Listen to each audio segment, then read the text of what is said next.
আসসালামু আলাইকুম। আজকের বিষয় অ্যানিমিয়া বা রক্তশূন্যতা এর কারণ ও লক্ষণ।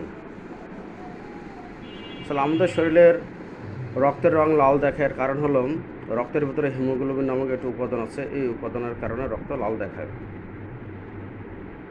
আরবিসির ভিতরে থাকা হিমোগ্লোবিন বা আয়রনের পরিমাণ কমে যাওয়াকে আয়রন ডেফিসিয়েন্সি অ্যানিমিয়া বা রক্তশূন্যতা বলে।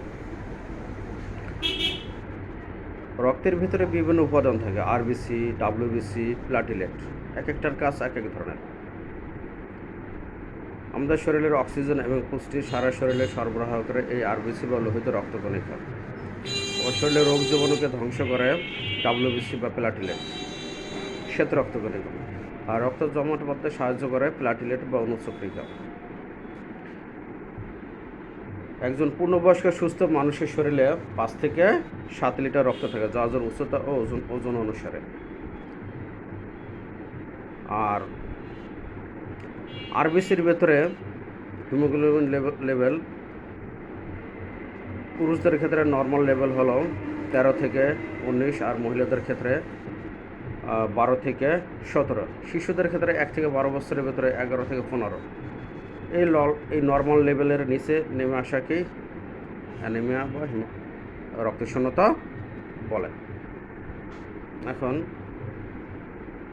এই অ্যানিমিয়া বা রক্তশূন্যতা বিভিন্ন কারণে হয়।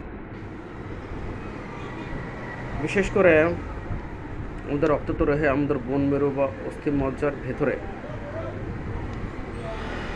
বোন মেরুকে বলা হয় কারখানা বা ফ্যাক্টরি। এই কারখানা দিয়ে যদি কোনো সমস্যা হয় সেই ক্ষেত্রেও রক্ত কম তৈরি হবে।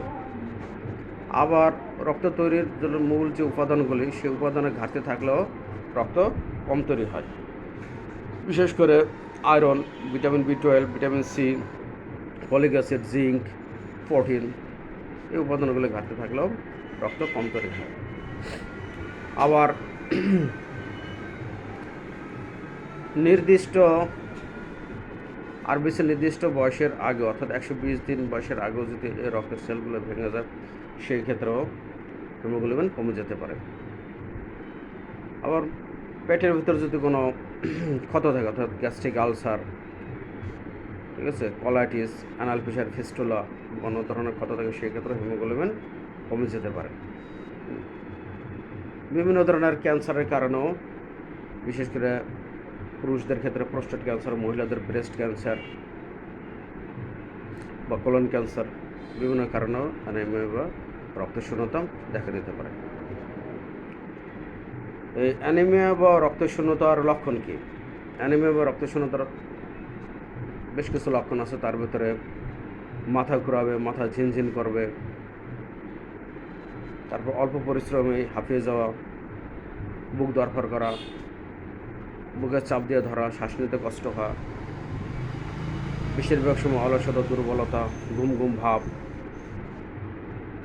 হাত পা কাঁপা, অনেক শিশুদের গ্রোথ কম হওয়া, অনেক মহিলাদের মিসক্যারেজ বা বাচ্চা নষ্ট হয়ে যাওয়া। এই লক্ষণগুলো অ্যানিমিয়াসের অন্য রোগেরও লক্ষণ হতে পারে। আসলে অ্যানিমিয়া কোনো রোগ নেই, এটা অন্য কোনো রোগের লক্ষণ। বাংলাদেশে প্রায় 70% পিপল অ্যানিমিয়া সাফার করে, তার ভিতরে মহিলারাই বেশি, শিশুরাও আছে।